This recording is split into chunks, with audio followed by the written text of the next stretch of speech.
राजाभाऊ खरे साहेब यांनी सिकंदर शेखला 5 लाख मिळवून दिला। नमस्कार।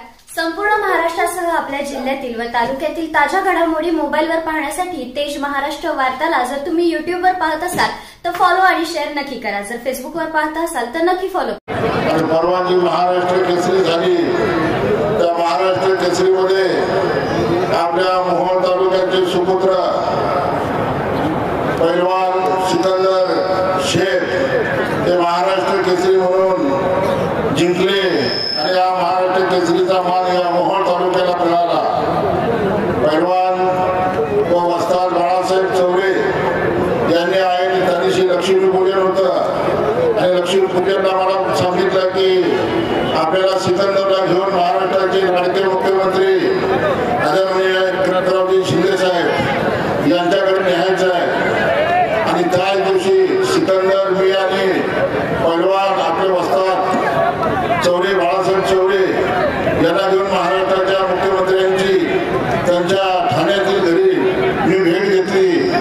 माननीय मुख्यमंत्री महोदयांनी सिकंदर शेखचा सत्कार केला।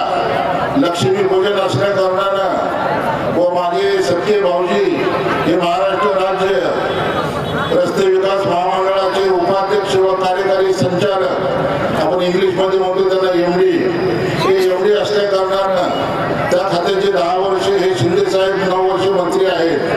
त्याच्यामुळे शिंदे साहेबांचा फार जवळचा संबंध माझा होता आणि मी शिंदे साहेबांना सांगितले की साहेब मोहोळ सुपुत्र हा महाराष्ट्र केसरी झालेला आहे, तो गरीब आहे आणि एका हमालाचा मुलगा आहे, आपण याला शासकीय नोकरीमध्ये समाविष्ट करून घेण्यात यावं।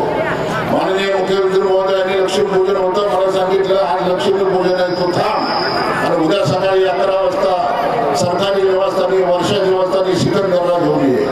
आज सिकंदरचे वडील माझ्या बरोबर आहेत। या गोष्टीचा आनंद वाटतो की महाराष्ट्राचे लोकप्रिय मुख्यमंत्री एकनाथजी शिंदे साहेबांनी लक्ष्मीपूजनच्या दुसऱ्या दिवशी मला 11 वाजता बोलवलं। बाळासाहेब चौरे मी आणि सिकंदर आणि आमचे योगेश मगरवाडीचे आमचे मित्र गोमाळे असे आम्ही 14 जण गेलो।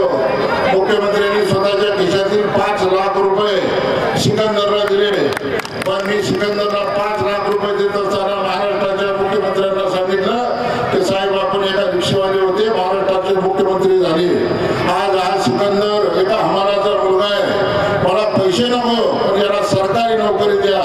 त्या क्षणाला महाराष्ट्राचे मुख्य सचिव मनोज सौनिक यांना फोन करून सिकंदरला क्लास 2 ची वर्ग 2 ची नोकरी ताबडतोब देण्याच्या सूचना केल्या। परवा मी सिकंदरच्या वडिलांना बोललो की जे काय डॉक्युमेंट्स आहेत ते लवकर द्या। या पुन्हा एकदा या मोहोळमध्ये एखादी कुस्ती असली तर सिकंदरच्या नियुक्तीचं पत्र महाराष्ट्राच्या मुख्यमंत्र्यांच्या हस्ते लवकरात लवकर देण्याची व्यवस्था